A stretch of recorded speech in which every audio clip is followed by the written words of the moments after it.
오늘도 말씀을 통해 하나님의 놀라운 은혜와 결단케 하심과 또 치유하시고 회복하시는 은혜가 우리 가운데 충만히 역사되기를 주의 이름으로 축원합니다. 아멘. 오늘 상세강의 87번째 시간 각 사람의 분량대로 하는 제목으로 말씀 나누기 원합니다. 제목 같이 읽어보죠. 시작. 각 사람의 분량대로. 이제 야곱이 147년에 그의 생애를 마감하고 임종을 앞둔 상황에서 마지막으로 자신의 12아들을 불러 모아놓고 영호 형제 아버지가 죽으면서 마지막으로 자식들에게 하는 말을 뭐라고 해요? 퀴즈. 아버지가 돌아가시면서 자식에게 마지막으로 남기는 말을 뭐라고 합니까? 네? 예, 맞아요. 유언이에요. 그래서 유언을 남긴다 표현하죠. 유언하는데 농담하겠어요, 아버지가? 그럴 리 없죠. 가벼운 깃털처럼 가벼운 말을 하겠어요? 그럴 리 없죠. 매우 중요하고 가장 중요한 자식들에게 꼭 하고 싶은 얘기. 동경제는 자식들에게 유언한다면 뭘 하고 싶습니까? 생각 안 해봤죠, 젊으니까. 잘 먹고 잘 자라라 얘들아! 그거 마지막을 장식하겠습니까? 한번 생각해 보세요. 나는 죽음의 순간에 마지막으로 무슨 말을 남길 것인가? 내 자식에게 혹은 내 가족에게 혹은 믿음의 공동체에게. 이 야곱도 오랫동안 고민하고 기도하면서 유언을 준비했을 것 같아요. 특별히 아들이 12명이나 되니까 12명의 아들들 각자에게 맞는 유언을 줘야 되기 때문에 자식들을 이렇게 아리송하면 안 되잖아요. 야, 네 이름이 아셀이냐 납달리냐, 네가 요셉이냐 베냐민이냐 헷갈리면 돼요, 안 돼요? 안 되죠. 마지막까지 총기가 있어야 되고 명석해야 돼요. 치매 걸리면 유언할 수 없어요. 맑은 정신으로, 그러나 육신은 쇠하기 때문에 죽음을 직감했고, 죽음을 앞둔 야곱이 마지막으로 12아들을 다 모이게 한 다음에 한 명 한 명 유언을 하는데, 그 유언은 보통 유언이 아니라 장차 그들의 인생 가운데 되어질 일, 그런데 한 걸음 나아가 그 한 아이 그 아들들의 인생에 관한 것만이 아니라 그 아들들이 이루게 될 하나의 종족과 그 지파에 관계된 예언의 말씀을 아버지가 마지막으로 하는 거예요. 그런데 일반적으로 영호 형제, 아버지가 유언을 남기면 누구부터 유언을 해줘요? 큰아들을. 영호 형제 큰아들이잖아. 말집에 들어가야지. 큰아들 집에 기둥 같은 아들이죠. 큰아들, 둘째 아들, 막내 아들, 이렇게 셋이 있으면 차례대로 유언을 주는 게 일반적이죠. 근데 야곱은요, 그 순서를 따르다가도 중간에 뭔가 이렇게 섞여버려요. 왜 순서가 저렇게 다를까? 말씀드렸죠? 레아라고 하는 첫 번째 부인이 낳은 6명의 아들을 먼저 유언을 해줍니다. 그게 르우벤, 시므온, 레위, 유다, 그리고 스불론, 이사갈이에요. 이 6명이 레아가 낳은 6명의 아들들이에요. 공교롭게도 12아들 중에 절반이죠. 이 레아가 낳은 아들들에게 먼저 유언을 해요, 아버지가. 그리고 이 말씀을 우리는 살펴봤어요. 다 까먹었겠지만, 자, 아시죠? 자, 그리고 오늘은 나머지 6명 누굽니까? 단, 갓, 아셀, 납달리, 요셉, 베냐민.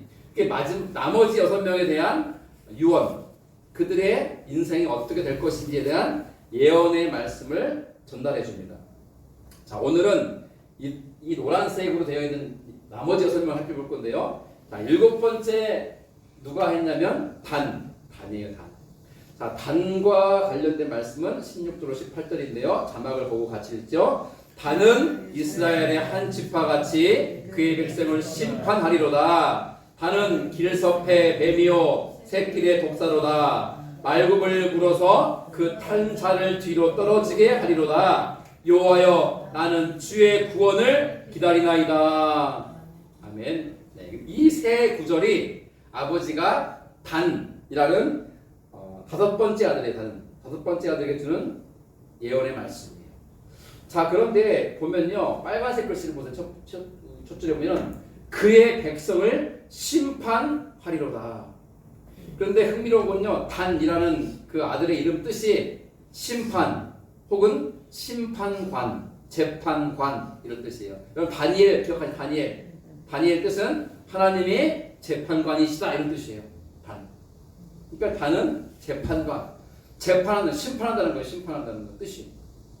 17절에 보니까 조금은 무서무시한 비유가 나오죠. 길섭의 뱀이다. 여러분 길을 시골길 가다 보면 길가에 풀들이 무성하잖아요. 길섭이잖아요. 길섭 속에 뱀이 있는 경우가 많아요. 요즘은 하도 누나을 쳐가지고 뱀이 죽어 없다고 하는데 저 어릴 때만 해도 뱀이 너무 많았어요. 그냥 길에 가다 보면 뱀이 나와요 막. 그러면 우리 친구들은 도망가는 게 아니라 어떻게 해요? 뱀을 잡아서 먹어요. 예, 불 피워가지고 껍질 벗겨가지고 막 익혀 먹나. 나는 어우 징그러워가지고 그냥 안 먹고 도망갔어요. 뱀, 길섭에 있는 뱀이다. 누가? 단이 비유. 그리고 새길, 작은 새길에 있는 독사로다. 뱀과 독사. 맹독을 품고 있는 뱀이라라고 묘사를 해요. 여러분 뱀의 이미지가 어때요? 좋아요, 나빠요? 나쁘죠. 무섭죠. 그리고 강한 독, 맹독을 품고 있으니까 치명적이죠. 이건 뭘 말해주냐면 그 단이라는 아들의 성격을 말했죠. 성격이요, 몹시 거칠고 사납고 물 준비를 하는 사람인 거예요. 그래서 여러분 뱀이요 크지가 않아도 독이 강하면 지나가는 말에 뒤꿈치를 쾅 물면 말이 어떻게 돼요? 막 쓰러지기 전에 막 펄쩍 뛰면 그 탄자가 떨어지잖아요. 그 얘기를 하는 거예요. 단이 그러한 사람이다. 그러니까 단이 어떤 아들인지를 보여주는 거예요. 그러니 아버지가 다른 생각하면은요 마음이 염려가 돼요. 쟤 또 누구를 탁 물어가지고 해야 하는 거 아닌가, 그렇죠? 그래서 마지막에 뭐라고 되네요? 18절에 여호와여 나는 주의 구원을 기다리나이다. 여호와여 저는 제 아들이지만 어떻게 할 수 없으니 하나님이 제 아들 좀 살려주세요. 성격이 어찌 저럽니까? 이 마지막 아버지의 간절한 기도인 거예요. 근데요 성격이 강한데 단지파의 대표적인 인물이 나와요. 누구냐면 여러분 알고 있을 거예요. 삼손 아세요? 더군다나 삼손이 어떤 사람이죠? 나실인이고 머리가 남자인데 길어요. 더군다나 훨씬 길어요. 근데 힘이 얼마나 강한지요. 혼자서 수백 명을 막 때려 죽이고 막 그래요. 그런데 삼손의 힘의 근원이 어디에서 나오죠? 긴 머리카락에서 나와요. 하나님이 그것을 비밀로 했어요. 그리고 절대 네 머리를 자르지 마라 그랬어요.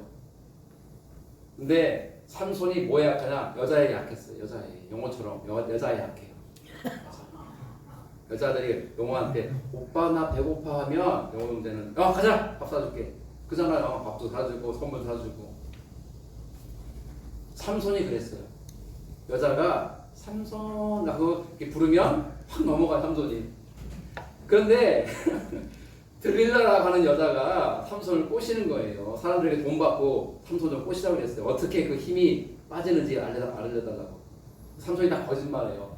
뭐 이렇게 새끼 동아줄로 묶으면 내가 이렇게 힘을 못 쓴다라든지 막 여러 가지 얘기를 거짓말로 하는데 번번이 실패하니까 들릴라가 이제 막 화가 나가지고 당신 나 안 좋아하는 거죠? 하면서 당신의 비밀을 왜 안 알려주세요? 그러니까 나중에 삼손이 말을 해줘요. 사실은 말이야 내 힘은 내 키 머리카락에서 나와. 그러다 잠들었을 때 들릴라가 뭐 가위로 잘라버리죠. 막 싹둑싹둑 잘라져. 대머리가 돼버려. 대머리가. 달렸다 일어나 보니까 머리가 하나도 없어요. 그러자 이 블레셋 군인들이 장병들이 막 달려드니까 삼손이 이것들이 하면서 하려고 하니까 힘이 없는 거예요. 이렇게. 그래가지고 붙잡혀가지고요. 슬픈 일이죠. 눈이 다 뽑혀요. 양쪽 눈이. 산채로. 그리고 노예가 돼가지고 이 맷돌을 돌리는 노예가 돼. 동살이를 해요. 그래서 이 블레셋 사람들이요. 안 죽여요. 왜? 놀림감 삼고 이스라엘 민족을 조롱해야 되니까. 그게 단지파에 속해 있던 삼손의 역사예요. 근데 보사님 아시죠? 삼손이 마지막 어떻게 되죠? 블레셋의 신전. 그들의 이방신을 섬기는 큰 신전에서 잔치를 벌이고 지네끼리 축하하고 막 제사 지내는데 삼손이 거기 끌려가잖아요. 놀림감 내려고. 그런데 그 두 기둥 사이에 서가지고 마지막 기도를 하죠. 하나님, 제가 하나님의 말씀을 저버리고 살다가 이 지경이 됐는데 마지막 한 번 기회를 달라고. 나에게 힘을 달라고. 근데 성경에 재밌는 표현이 나와요. 이 머리 다 밀리고 눈 뽑히고 노예 생활을 하는데요. 또 뭐가 자라요? 머리가 자라는데요. 이 블레셋 인간들이 좀 멍청했나 봐요. 그 머리가 자라면 또 밀어야 되는데 그러니까 둔 거예요. 그러니까 머리가 점점 자라가지고 옛날처럼 길진 않지만 그래도 많이 긴 거예요. 우리처럼. 그러니까 삼손이 마지막 나에게 힘을 달라고 기도하죠. 하나님이 그에게 힘을 줍니다. 마지막. 삼손이 그 기둥을 무너뜨려서 그 이방 신전 안에 있는 모든 블레셋 사람들이 다 깔려 죽습니다. 삼손도 같이 죽죠. 이렇게 해서 이스라엘 민족을 블레셋에서 구원해요. 건져. 그럼 보세요. 삼손이 대표적인 이 단지파의 사람이에요. 성격이요. 뱀과 같이 비유할 만큼 강하고 강물고 막 격해요. 성격이. 그런데도 하나님은 그런 자를 쓰세요. 이렇게 기도가 필요한 거예요. 다듬어야 되는 거예요.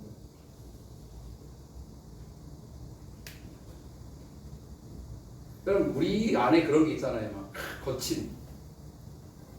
우리가 얌전하게 앉아있으니까 착한 사람처럼 보이지. 공기 형제 화나면 얼마나 무서운지 여러분 뭐 아십니까? 우리 최집사님 무서우면 화나면 얼마나 무서운지 아십니까? 영호 형제도 화나면 얼마나 무서운지 아십니까? 전 여성분들이 화나면 진짜 너무 무서워. 고목사님 화내지 마세요. 제가 무서워. 우리 이용식 목부님도 은혜 받고 이렇게 계시니까 이렇게 인상 좋은 분처럼 계시지 젊을 때는 그죠? 한가닥 하던 분 아니에요. 인정하시잖아. 이렇게 우리 안에 다 있어요. 거칠고 욱하고 막 모난 성격이 다 있어요. 다 있어요. 그게 언제 나오냐면요. 어떤 상황이 되면 탁 나와요. 말로 나오고 행동으로 나온단 말이에요. 그거를 기도해야 되는 거예요. 하나님, 그런 나를 다듬어 주시고 하나님의 역사에 쓰임받는 자가 되게 해주십시오. 그러면 아버지 야곱이 단을 위해서 기도하는 거야. 하나님, 하나님이 나에게 주신 5번째 아들 단은요, 길섭의 뱀과 같고 새끼 독사 같아가지고 말벌 쾅 물어서 탄자를 떨어뜨리는 그런 아들이에요. 속상해요. 저를 좀 다듬어 주시고 살려주시고 구원해 주세요.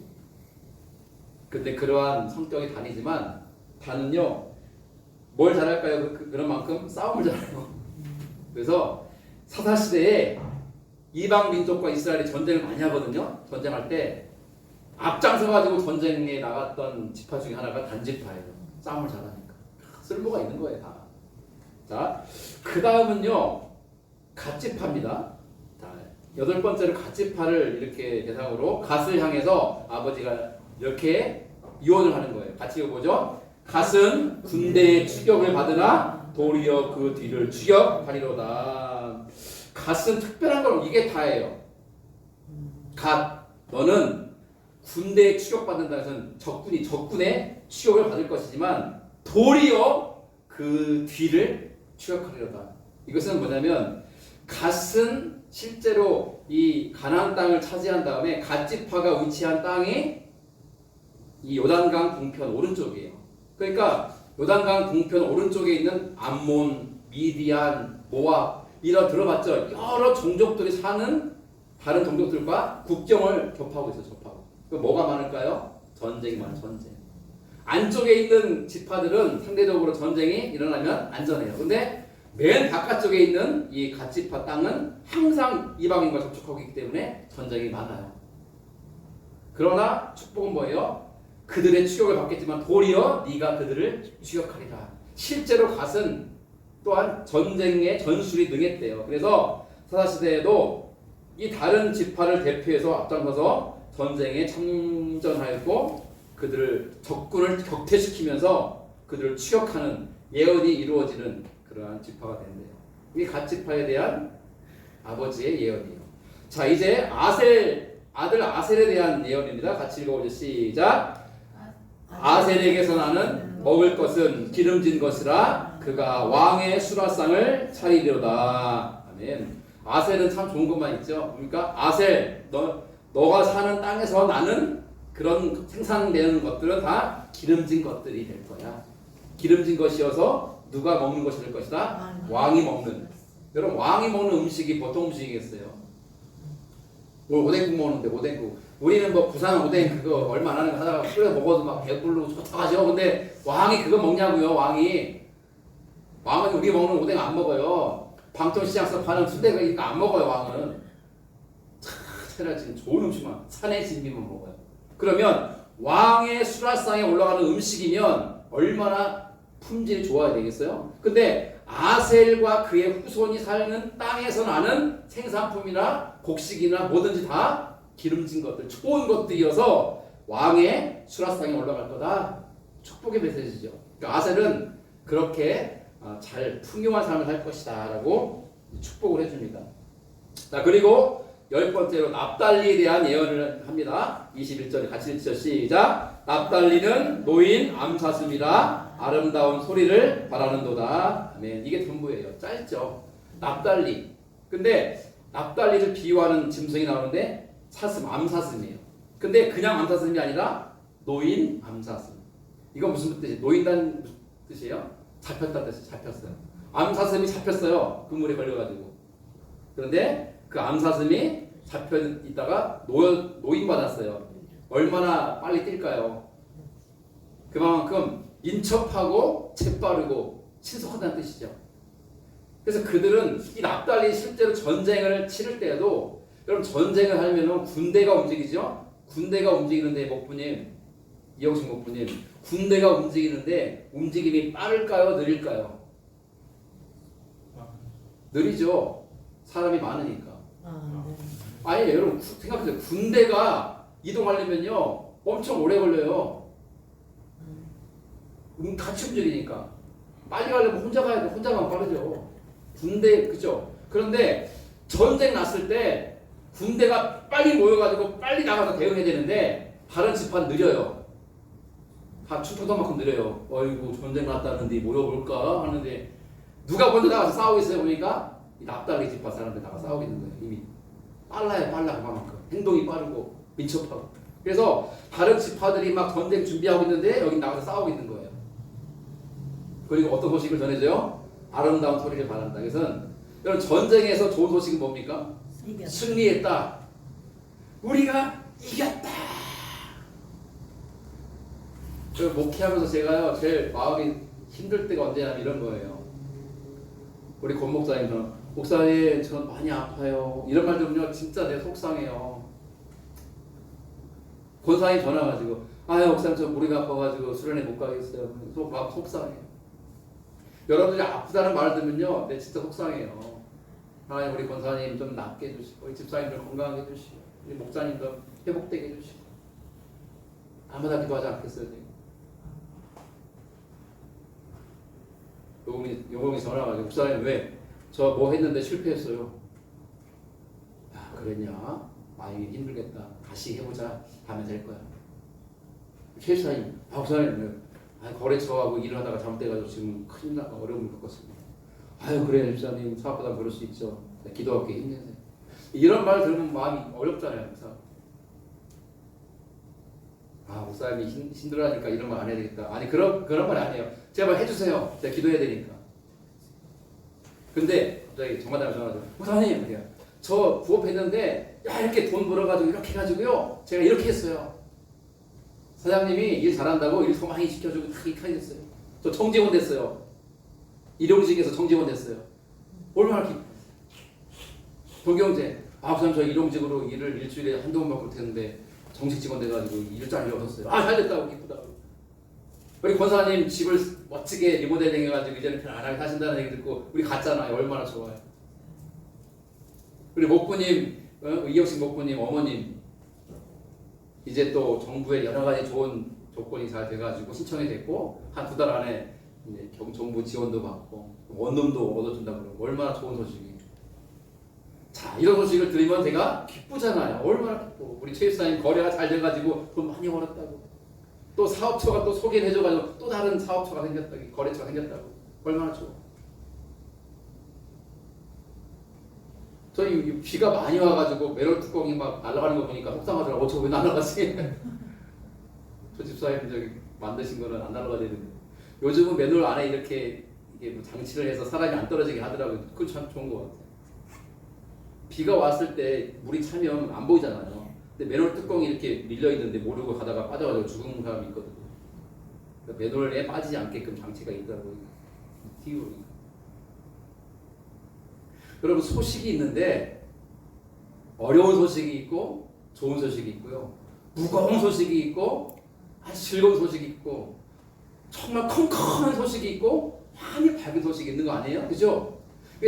이 납달리는요 아름다운 소식을 전하는 자예요. 전쟁 나가서 좋은 소식은 아까 말했죠. 승리의 소식. 우리가 이겼다. 목사님 제가 많이 아팠는데 이제는 안 아팠습니다. 목사님 제 무릎이 이제는 안 아파요. 목사님 우리 임대주택이 됐어요. 목사님 저 일자리 얻었어요. 목사님 저 이거 됐어요. 이렇게 잘 됐어요. 라는 소식. 납달리. 여러분 저한테 좋은 소식만 전하려고 하지 마시고 다 전해주시긴 하셔야 돼요. 그러나 저는 기도하는 거예요. 하나님 우리 성도들 삶 속에 좋은 소식이 들려지기를 소망합니다. 할렐루야. 아멘. 그 기도하는 거예요. 저는. 납달리가 그런 사람이라는 거예요. 얼마나 귀한 사람이에요.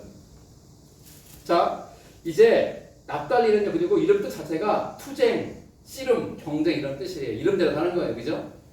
자 그 다음에 이 말씀은 같이 읽죠. 이사야서 52장 10절 시작. 좋은 소식을 전하며 평화를 공표하며 복된 좋은 소식을 가져오며 구원을 공포하며 시온을 향하여 이르기를 내 하나님이 통치하신다 하는 자의 산을 넘는 발이 어찌 그리 아름다운가. 아멘.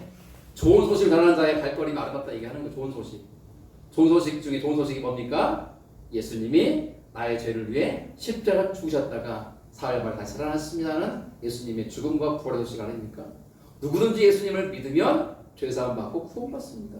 누구든지 예수님을 주님으로 섬기면 하나님 자녀가 되고 영원한 나라에 들어갑니다.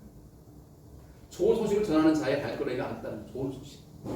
인간적으로 잘됐다는 소식도 좋은 소식이지만 여러분들을 통해서 복음이 흘러가기를 축원합니다. 아멘. 그거예요. 여러분 좋은 소식을 전하면요 누가 그 좋은 소식의 주인공 되는 거죠? 먼저 내가. 내 자신. 그리고 상대방에게도 좋은 소식이 되는 건데 상대방이 거절하면요 괜찮아요. 그 좋은 소식이 나에게 오는 거예요. 괜찮아요. 나쁜 거 올 땐 여러분들 반사하세요. 반사 거울처럼 반사 떠나기. 그러나 좋은 소식이 오기. 자 이제 2명 남았습니다. 요셉과 베냐민인데 막내 베냐민을 먼저 할게. 짧으니까. 자 베냐민 갑니다. 27절 같이 읽죠. 시작. 베냐민은 물어뜯는 일이라. 아침에는 빼앗은 것을 먹고 저녁에는 움킨 것을 나누리로다. 여러분 막내 베냐민은요 아버지가 가장 사랑하는 요셉 다음으로 사랑했던 아들이에요. 왜냐하면 둘 다 사랑하는 아내 라헬이 낳은 자녀들이니까.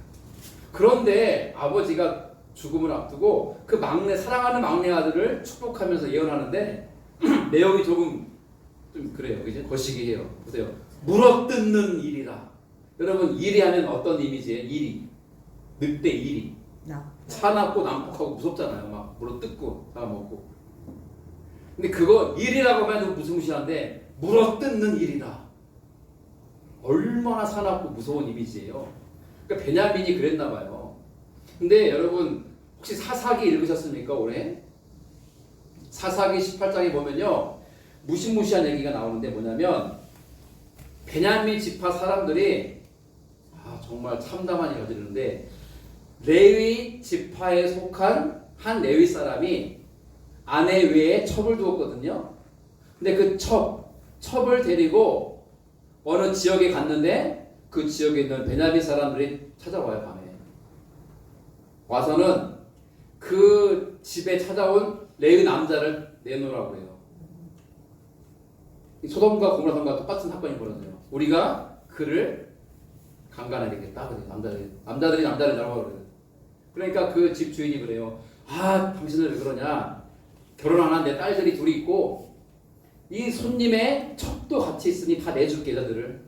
얘들 데리고 마음대로 해. 이 사람은 제발 해하지 마 그래요. 그때 사람들이 그래요. 됐고 그 남자 나오라고 그래. 그러자 그 남자가 그래 나와가지고 여러분 여보시오 여기 내 첩이 있어 마음대로 하시오 제발 나 좀 살려주시오. 그러니까 그 베냐민 사람들이 그럴까 하고 그 레위 사람의 첩을 데리고 가서 집단 강간을 합니다. 수많은 남자에게 짓밟힌 이 첩이 새벽이 돼가지고 돌아와요. 쩔뚝거리면서 돌아와가지고는 그 남편이 머물고 있는 집 앞에서 퍽 죽었어요. 아침에 일어나서 보니까 자기 첩이 죽었거든요. 이 얘기 좀 잔인해요. 이 남편이요 토막내요. 부인은 토막 12토막내요. 12토막 뭐 하려고? 각 지파에게 한 토막씩 보내요. 편지와 함께 이러이러한 일이 벌어졌으니 베냐민 지파를 응징해 주시오. 베냐민 지파도 이스라엘 12지파 중에 하나잖아요. 근데 나머지 11개 지파가 모였어요. 이거 어떻게 할 거냐? 베냐민 지파 죽여버리자. 뭐 어떤 놈. 그래가지고 11개 지파가 연합군을 형성해서 베냐민 지파 싸워요. 연합군과 내전. 같은 지파끼리 같은 이스라엘 민족끼리 싸워요. 그래서 베냐민 지파 남자들이 다 죽어요. 다 죽어. 이런 참혹한 일이 벌어지죠. 여러분 야곱이 예언한 대로 벌어지는 일이에요. 물어뜯는 일이라. 차납고 아주 승리대로 살다가 참혹한 일을 당하는 거예요. 물어뜯는 일이에요. 그런데 이러한 단점도 베냐민이 있는 반면에 장점이 뭐냐면 다른 사람 걸 이리처럼 막 빼앗아가지고 먹다가 저녁이 되면 자기가 가지고 있는 것을 뭐 한다고요? 나누리로다. 나눠 먹기도 해요. 좋은 점도 있어요. 남의 걸 빼앗아가지고 먹다가 딱 보니까 굶고 있는 사람 있잖아요. 그러면 야 너도 먹어. 나눠주는 거. 좋은 점도 있다는 거예요. 베냐민이 성격이 그랬나 봐요. 베냐민 지파가 이 역사적으로 보면 이런 참담한 일도 저질렀다는 걸 봐요. 그러나 다른 지파와의 관계에서 나중 일이지만 자기 땅도 내어주고 먹을 것도 내놓아주고 자기 재산도 나눠주는 그런 나눔의 삶을 살아가는 면모가 베냐민에게도 있기도 합니다. 좋은 점도 있다는 거죠. 자 이제 오늘 마지막입니다. 누가 남았죠? 요셉. 오늘의 주인공이라고 할 수 있겠죠? 요셉. 요셉은요 축복의 메시지가 길어요. 같이 천천히 읽어볼게요. 22절로 26절인데요. 같이 천천히 읽습니다. 시작. 요셉은 부성한 가지 곧 샘 곁에 부성한 가지라. 그 가지가 담을 넘었도다. 활 쏘는 자가 그를 학대하며 적개심을 가지고 그를 쏘았으나 요셉의 활은 도리어 굳세며 그의 팔은 힘이 있으니 이는 야곱의 전능자 이스라엘의 반석인 목자의 손을 힘입음이라. 내 아버지 하나님께로 말미암나니 그가 너를 도우실 것이요 전능자로 말미암나니 그가 내게 복을 주실 것이라. 위로 하늘의 복과 아래로 깊은 샘의 복과 젖먹이는 복과 태의 복이리로다. 내 아버지의 축복이 내 선조의 축복보다 나아서 영원한 산이 한없음 같이 이 축복이 요셉의 머리로 돌아오며 그 형제 중 뛰어난 자의 정수리로 돌아오리로다. 아멘. 여러분 읽기만 해도 어마어마한 대단한 축복을 해주잖아요. 아버지가 요셉에게. 여러분 12아들이 있지만 아버지 야곱이 제일 좋아했던 아들이 누구예요? 요셉이죠. 가장 사랑했던 아들이 요셉이에요. 그 요셉에게 엄청난 축복을 하는데 이게 단지 아버지가 12명 중에 가장 사랑하는 아들이기 때문에만 축복한 것은 아니에요. 우리가 지금 수주일 동안 살펴봤던 것처럼 요셉은 형들을 용서했어요. 여러분 용서 못할 사람이 있잖아요. 용서 못할 인간들이 있는데 요셉은요 형들을 다 용서했어요. 대단하죠? 그리고 화해를 이루고 화목한 관계를 형성해 형들하고 뿐만 아니라 가뭄과 기근으로 다 죽게 생겼는데 아버지가 온 가족을 애굽으로 초청 이민 오게 해서 살려준 사람이 야곱이죠.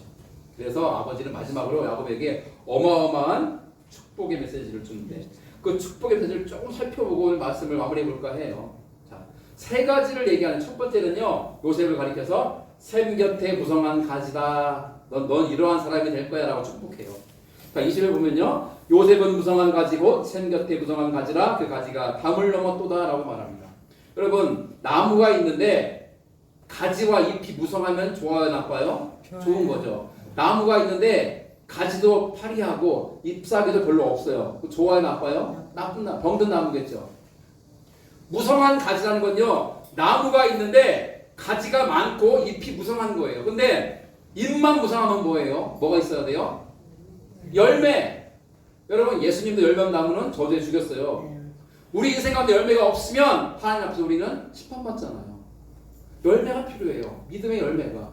근데 아버지가 요셉을 축복하는데, 요셉아, 너는 무성한 가지를 가진 나무가 될 텐데 이파리만 많은 게 아니라 열매가 많이 맺힐 것이다. 얼마나 복스러운 메시지예요. 그런데 여러분, 나무가 아무리 열매를 많이 맺는다 해도 가뭄이 오면 어떻게 돼요? 말라 죽죠. 근데 여기 있잖아요. 어디 있어요? 샘 곁에 무성한 가지라. 그러니까 마르지 않는 샘인 거잖아요. 가뭄이 와도 물이 펑펑 나오는 샘 곁에 심겨 있으니, 여러분 시편 1편에 나오잖아요.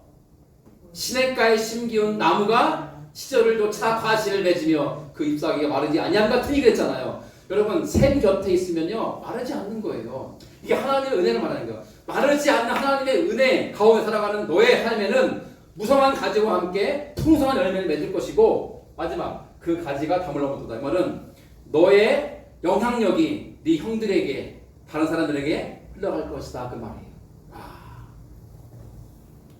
여러분, 이러한 축복의 주인공 되기를 축원합니다. 아멘. 아멘. 이거 이제 축복합니다. 여러분, 나만 잘 먹고 잘 사는 게 중요한 게 아니에요. 남들에게 나누고 베풀고 섬기는 게 중요한 거예요. 여러분, 포항에 가면요 한동대학교라고 있어요. 혹시 아세요? 들어봤어요?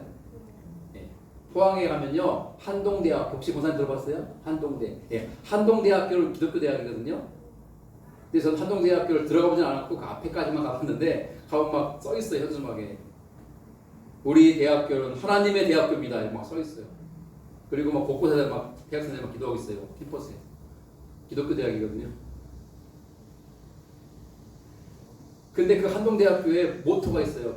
현수막 걸게. 뭐라냐면 배워서 남주자. 실제로요. 한동대학교. 그리고 저기 거창고등학교 유명하잖아요. 거창고등학교도 10개명 있어요. 10개명. 그 중에 하나가 그런 거예요. 성공해서 남주자 이런 거예요. 훌륭한 대학들은 다 그런 모토를 가지고 있더라고요. 뭐냐면 가장 못난 인간은요 자기밖에 모르는 이기적인 인간이에요. 자기밖에. 훌륭한 사람은 다른 사람들을 생각하고 나누고 베푸는 거예요. 제가 왜 우리 교회가 작은 교회라고 생각을 하지만 작지 않게 여기는 이유는 우리의 나눔과 베품과 섬김이 그 어떠한 교회보다 풍성하기를 바라기 때문이에요. 집중호우로 많은 사람이 죽었고, 많은 사람이 수재민이 돼가지고 집을 잃고 터를 잃고, 지금 아직도 체육관에서 뭐 군민체육관 학교 건물에서 자고 있는데, 우리가 죄송하지만 15,000원짜리 20,000원짜리 밥 한 끼 먹잖아요. 나가서 사 먹으면 그거 한 끼 아끼면 돈 낼 수 있잖아요. 하나님 그걸 보시고 기뻐하시는 거죠. 내가 너에게 준 은혜와 복을 흘려보내는구나. 여러분, 아주 간단한 원리예요. 하은이에게 내가 월드콘 사가지고 하나를 줬더니 혼자만 열심히 먹어요. 그러면요, 그런가 보다 하죠. 근데 하은이에게 월드콘을 줬는데 먹기 전에 하은이가 반을 뚝 잘라가지고 목사님 드세요 하고 주면은 제가 기쁠까요? 안 기쁠까요? 얼마나 기뻐요. 얼마나 기특해요. 아니, 내가 사준 건데도 불구하고 걔가 나에게 반 잘라주면요, 아니면 반도 많다, 한 입, 목사님 한 입 드실래요? 이 말만 해도 나는 막 감동받을 것 같아요. 하은이 네가 나에게 한 입을 주다니. 그러면 더 주고 싶잖아요. 내가 뭐 먹고 싶냐? 내가 사줄게. 여러분, 그게 하나님의 마음인 거 모르세요? 자기밖에 모르는 인간은 하나님이 복을 안 주세요. 멈춰요. 딱 은혜가. 그러나 흘려보내고 담장으로 가지가 넘었다처럼 흘려보내면요, 하나님은 더 많은 걸 채우셔요. 오늘 문 목사님 기도하는 내용이 그거예요. 내가 흘려보냄으로 하나님의 큰 복을 받아 누리는 삶. 저는 우리 드린 성도들이 그런 사람 되기를 축복합니다. 아멘. 그래야죠. 여러분 알겠어요? 나만 위해 살면요 아무 남은 게 없어요. 나중에 보면. 근데 나누고 베풀고 섬겼더니 나중에 보니까 풍성한 삶이, 그게 멋진 삶 아닙니까?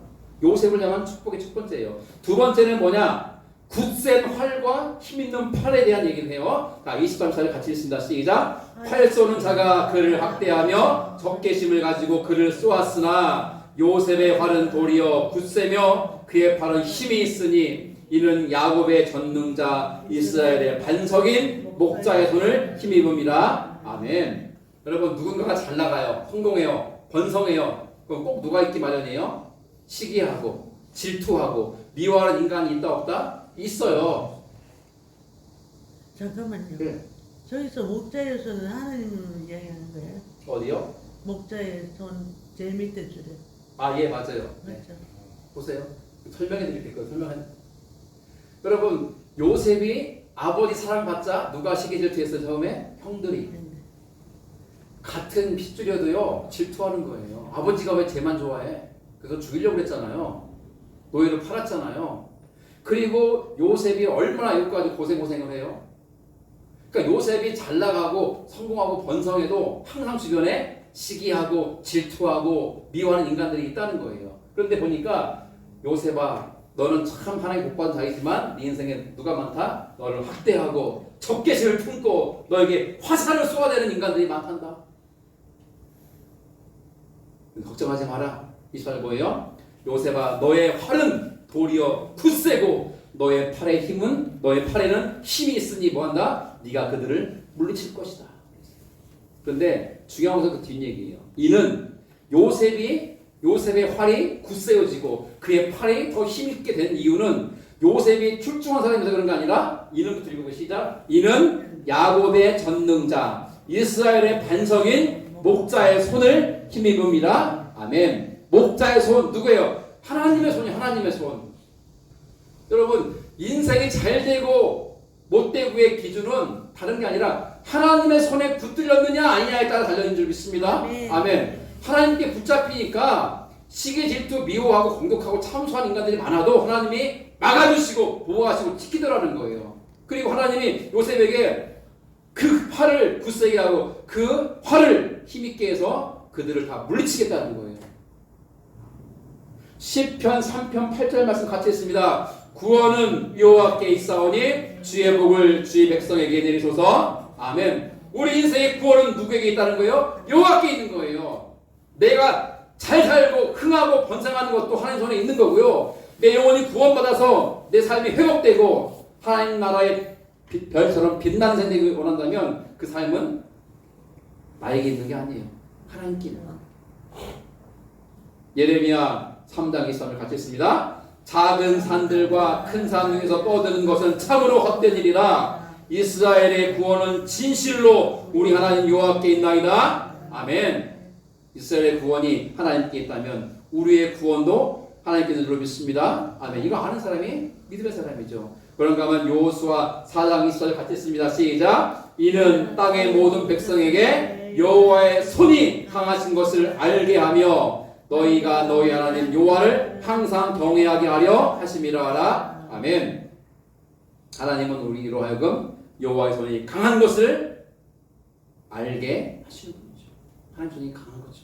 사무엘상 7장 10절 시작. 이에 블레셋 사람들이 굴복하여 다시는 이스라엘 지역 안에 들어오지 못하였으며 여호와의 손이 사무엘이 사는 날 동안에 블레셋 사람을 막으심에. 아멘. 블레셋이 공격해 올 때에 누가 그들을 막으셨다고요? 여호와의 손이 그들을 막으셨다는 거예요. 여호와의 손이.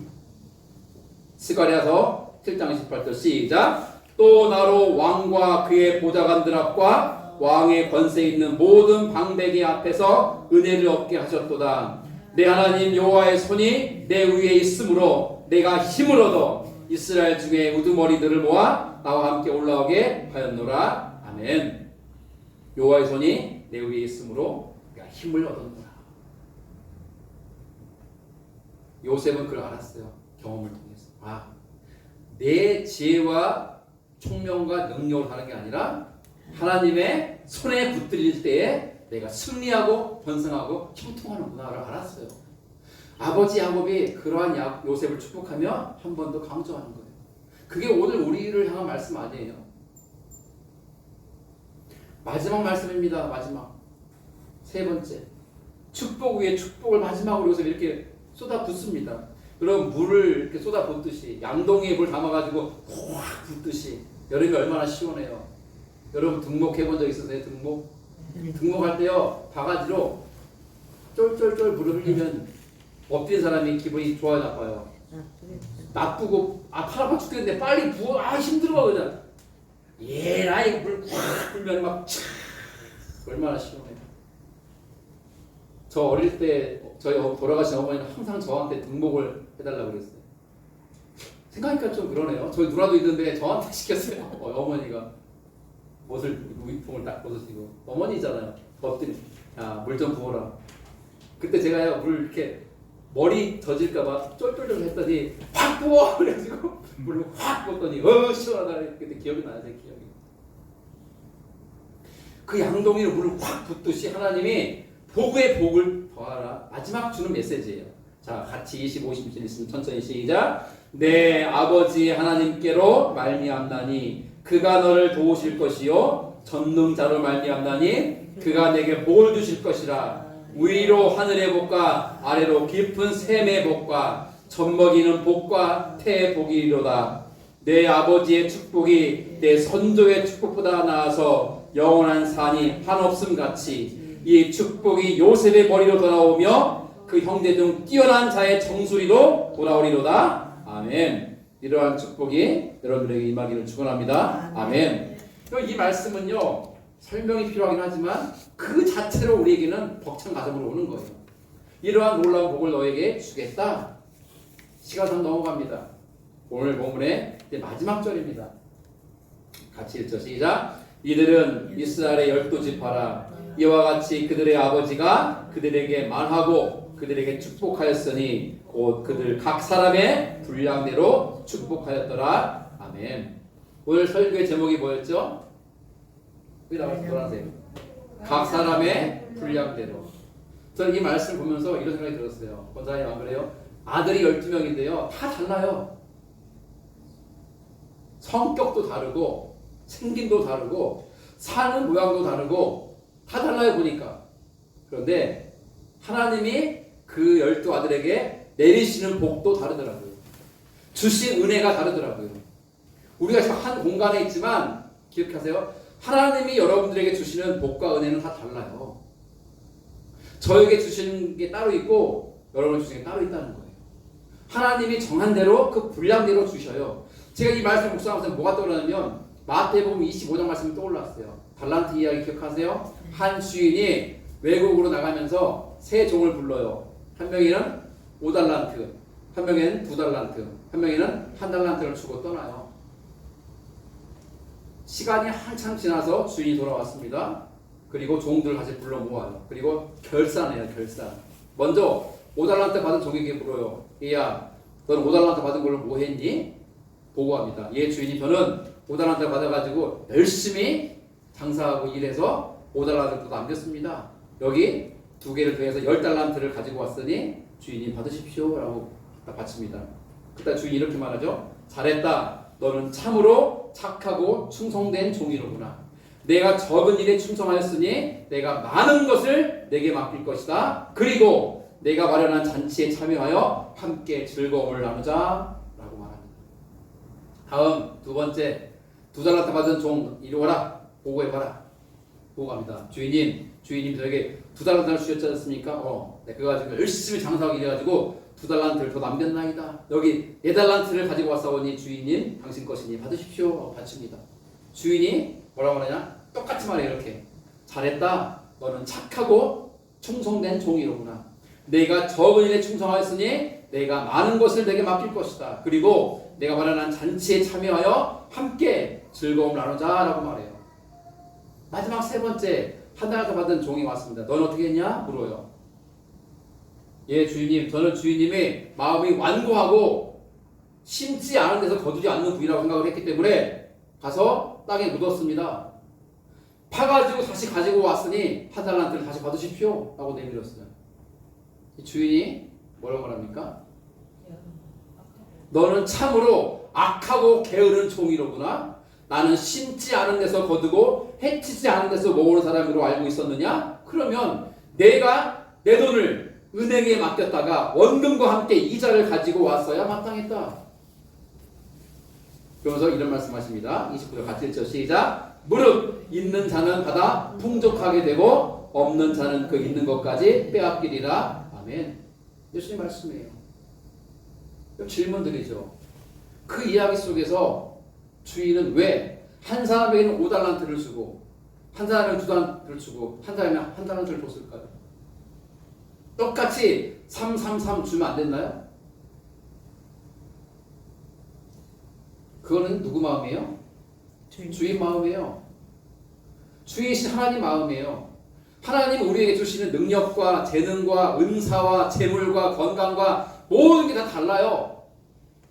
우리가 하나님께 물을 질문은 왜 나는 이렇게 약하고 병들고 가난하고 무식하게 살게 했습니까? 라고 말할 게 아니라 주어진 분량을 따라 충성을 다하는 것. 그게 하나님 바라시는 것. 저는 이렇게 이야기를 반론을 제기합니다. 어떤 사람이 이렇게 말해요. 목사님, 그 이야기 속에서요, 1달란트 받은 사람 있지 않습니까? 예. 그 사람에게 만약에 5달란트를 줬더라면 이 사람도 열심히 일하지 않았을까요? 대답은 아니요. 그 사람은 5달란트도 땅에 묻었다가 가지고 왔을 거예요. 왜? 악하고 게으른 종이니까. 그런데요, 5달란트 받은 사람이 2달란트 받은 사람에게 만약에 1달란트를 줬더라면 어땠을까요? 그 사람들은 열심히 장사하고 일해서 1달란트를 또 남겼을 거예요. 왜? 착하고 충성된 종들이니까. 요 이야기 끝으로 설교를 마무리한대요. 누구세요? 마더 테레사 혹시 들어봤습니까? 인도 분이시고요. 수녀예요. 인도의 성녀, 성자라고 불리는 분인데요. 노벨 평화상을 받았어요. 이분이 1979년 12월 10일에 문둥병자, 거리 불황자, 이렇게 노숙자, 고아 이런 사람들을 모아가지고요 돌봐준 분이에요. 그런데 이분이 노벨 평화상을 받는 날 한 기자가 못마땅하게 여겼어요. 이것을 이렇게 인터뷰 질문을 해요. 보세요. 100만 장자가 많은 선행을 한 것에 비하면 당신이 한 일은 매우 적은 일인데 당신은 어떻게 해서 이런 큰 상을 받게 되었습니까?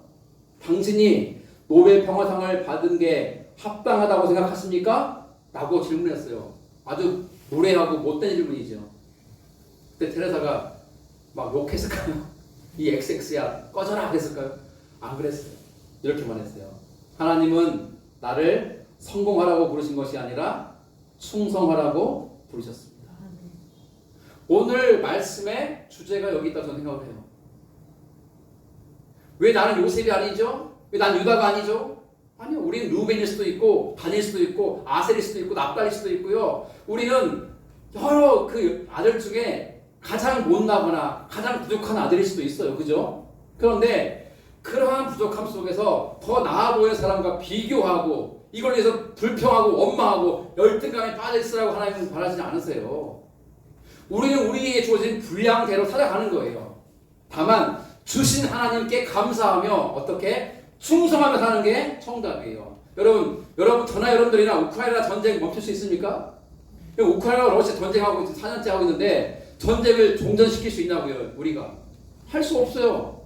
여러분들이 나라와 민족의 회복과 복권을 할 수 있습니까? 저는 못해요. 능력이 없어요. 하나님 우리의 그 어마어마한 일을 맡긴 게 아니에요. 뭘 맡겼습니까? 여기 옆에 있는 사람 얼굴 좀 한번 보십시오. 한 번만 말하지 말고 얼굴만 한번 보세요. 이제 옆에 있는 두 사람 얼굴 좀 한번 보세요. 보셨습니까? 앞뒤로 옆에 있는 이들을 사랑하라고 하나님 우리 부르셨어요. 그리고 내 주변 사람들에게 하나님의 사랑과 은혜를 흘려보내고 예수 그리스도 증거하라고 우리를 부르셨어요. 우리가 할 일은 단 하나예요. 뭡니까? 왜 내가 그거 합니까가 아니라 충성하는 거예요. 그 일에. 그 작은 일에. 어떤 칭찬이 있습니까? 착하고 충성된 종아, 네가 작은 일에 충성하였으니 내가 너에게 큰 일을 맡기겠다. 와서 내가 마련한 잔치에 참여하라. 나와 함께 기뻐하고 즐거워하자.